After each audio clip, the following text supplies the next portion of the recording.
So it's all good. It's all good. So happy Mother's Day. How many mothers do we have in the room? Quite a few. Me too. Yes. And how many are in tune with their feminine side? Hopefully, a little bit. Let's just say, because I like to think I'm in tune with my masculine, so we'll get to that. I think that comes next month, right? So our theme this month has been creativity. And, it's so perfect that creativity would be the theme for a month that also contains Mother's Day. And just in case you're wondering what next month is going to be, because that one contains Father's Day, next month is accountability. Just giving you guys a hint. So that's what's coming up. And one of the things that I notice about Mother's Day and my experience of Mother's Day is that, first of all, when I was a child, being a mother meant, or Mother's Day meant that you were supposed to be giving your mother a rest. And so all of our children, all of the kids in my family, there were actually only two of us, we were supposed to leave my mom alone. That was the idea behind Mother's Day. Leave your mom alone. She needs a rest from you guys. And I always felt that was odd because we were supposed to be celebrating her, but how do you celebrate somebody who doesn't want you around, right? As I got older, I sort of understood it a little bit better. And then what happened was I had a child, and I decided, you know what? Actually, Mother's Day, I want to spend that with my child.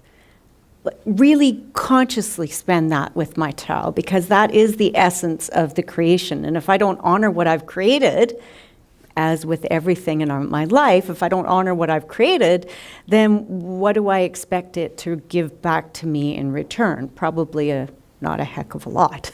So I make a point of honoring that, and I'm going to be spending some time with my lovely daughter later on today, so I'm very happy about that. So I had a look at Google today, and I love Google because they do little special anime memes. I'm never sure what they call them, but anyway, they do little special things for certain days. So they did one for Mother's Day, and this time what it was it's a little cactus mom. I didn't know cactuses could be pregnant, but apparently cactuses can be pregnant. So there's a very chubby cactus, and then the chubby cactus starts watering a little baby cactus, and then the baby cactus, I think, goes off to school and gets a little bow tie. And then there's the final panel is all of them together as a happy family.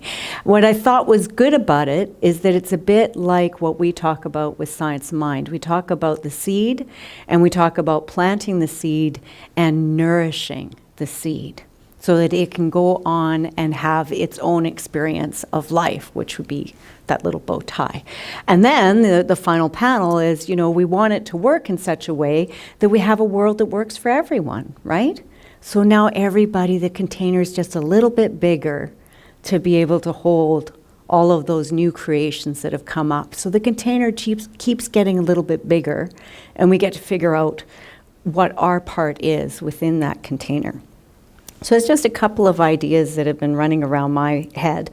But I want to talk a little bit more about the aspect of rest. Because, as I said, as a mother, my observation was I was exhausted. And what I realized was I was spending a lot of time with the first child, who happened to be my only child, learning what it actually meant to be a parent. And so my brain was just like, oh, I have to deal with this too? Oh, I thought I had a full-time job. Oh, now I've got 2 full-time jobs? Oh, being on time means being on time for my child, followed by being on time for work, followed by being on time for the daycare, followed by being on, you know what I mean, right? For those of you who have gone through this experience. And so just in my brain, it was very, very full, and I was feeling constantly not having rest. And so we don't value rest nearly enough in our culture. We think that we have to creatively be doing and creating constantly. But the truth is that some of the most creative people have figured out precisely that we need the rest in order to be able to create. That rest in and of itself is actually part of the creative process.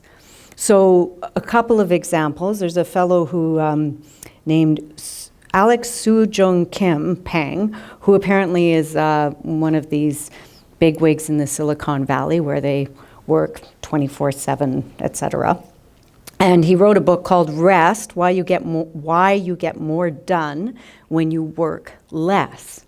And he gives a couple of examples of people like Charles Darwin, Maya Angelou, Stephen King, I thought that was kind of interesting, was on the list, Bill Gates, and they're all people who understand the value of rest. So Bill Gates, for instance, apparently he takes a week alone in a cabin, probably doesn't listen to any technology, would be my guess, during that period of time. Charles Darwin used to take massively long hikes through the hills in England.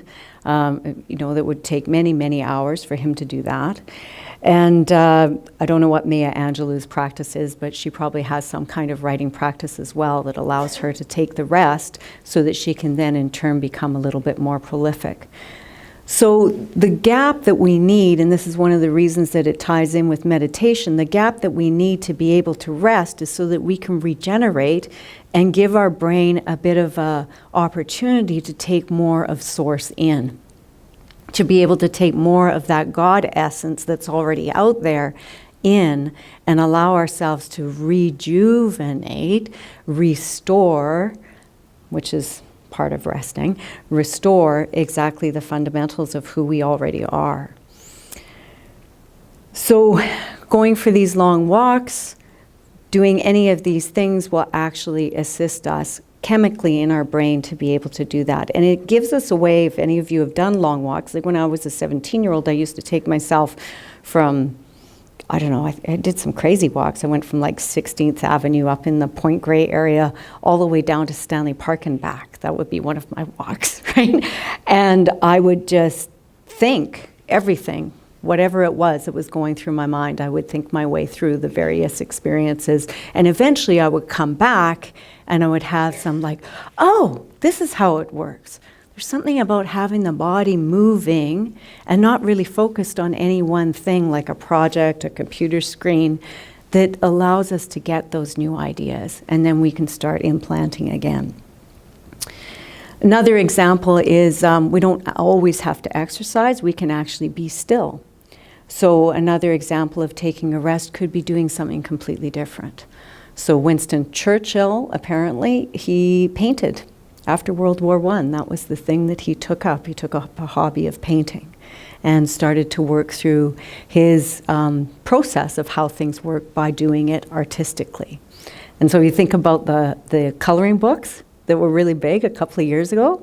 That was another reason why those things were working. They gave you a time to quietly contemplate, fuzz out, whatever you call it, but in a creative way, in a positive, proactive way, not sitting, receiving, just sitting in a, like watching TV, right? You're just sitting there receiving information and not really doing anything.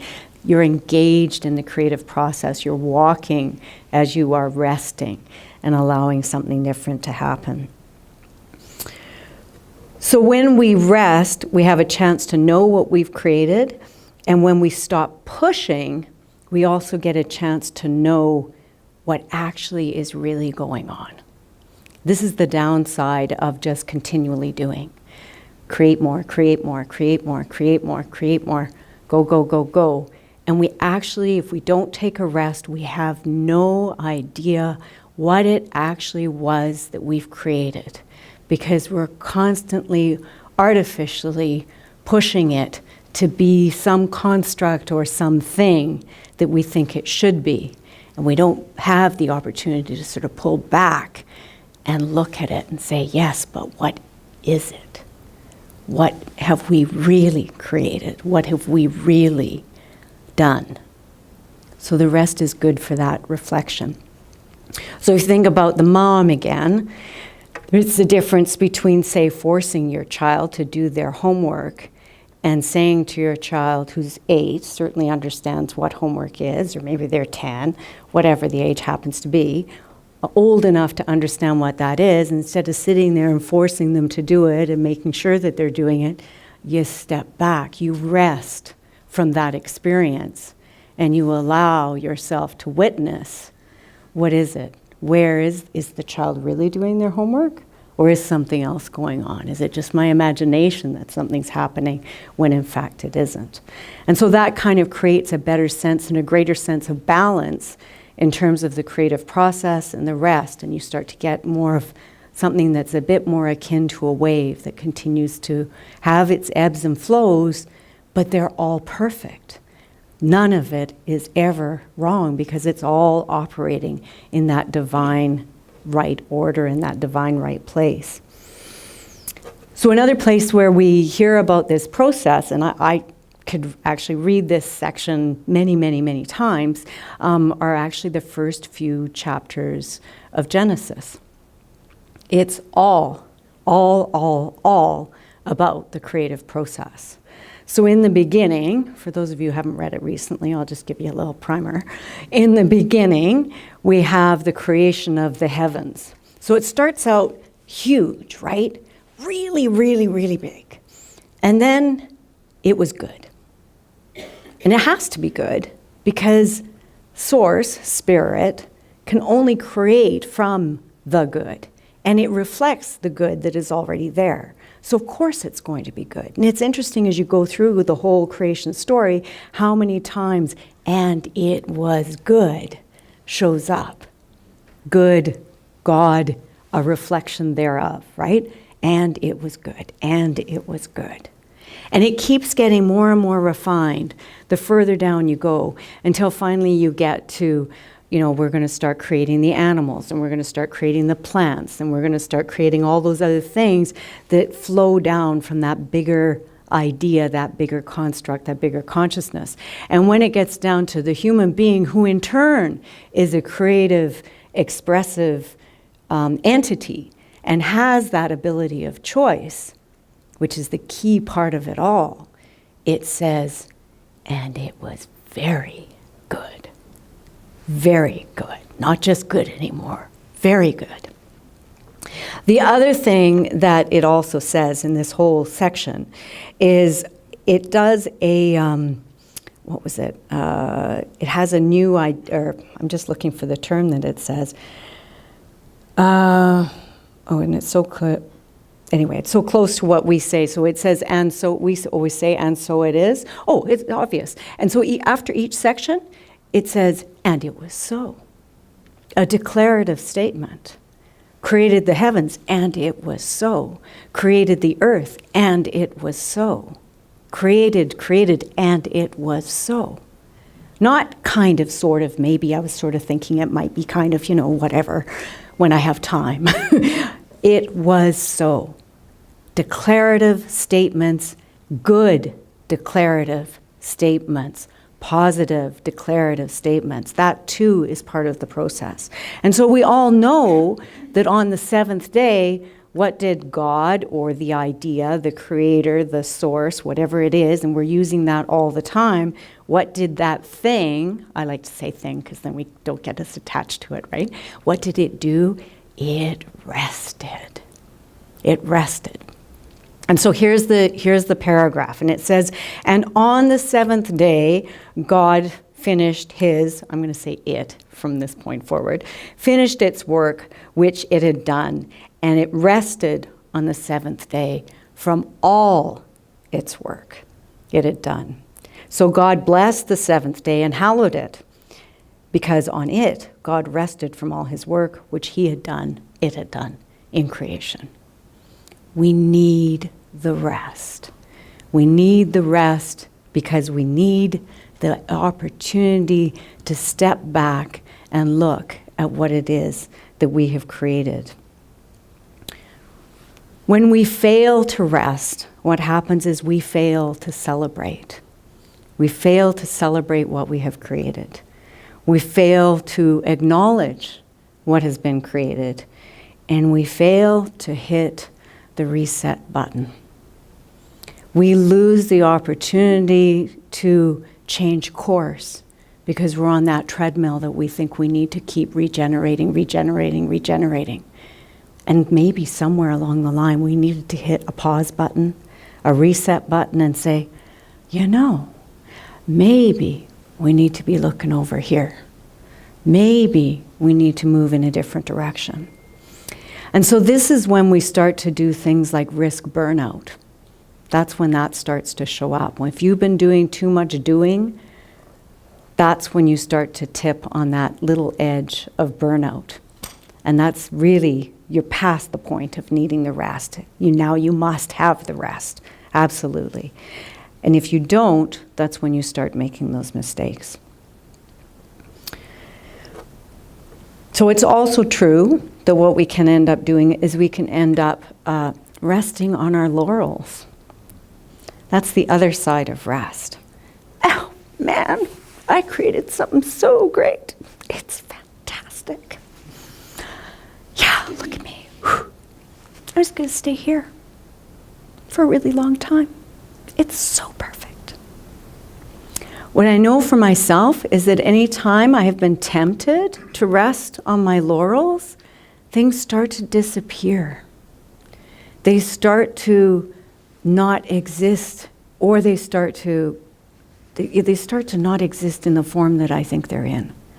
I'm resting on my laurels, I'm being a bit cocky, I think it's going to be there forever, and I have ceased to give it any actual energy. If we think about source, of all things, all possible things, source is energy. So if we start to remove energy from something, remove a thought from our consciousness, I don't need to think about that anymore. It's done, it's there, it's good.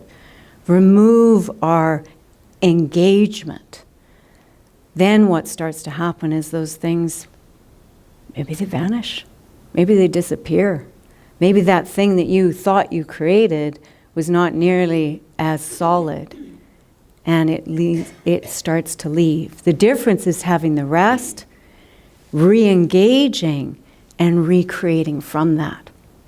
So going back to the creation story, you can kind of see there was day 1, create a new idea. Day 2, let's create another idea. Day 3, interesting, let's create another idea, etc., right, for 6 days. 7 days is a magical number, apparently, and it is the number in numerology for creation.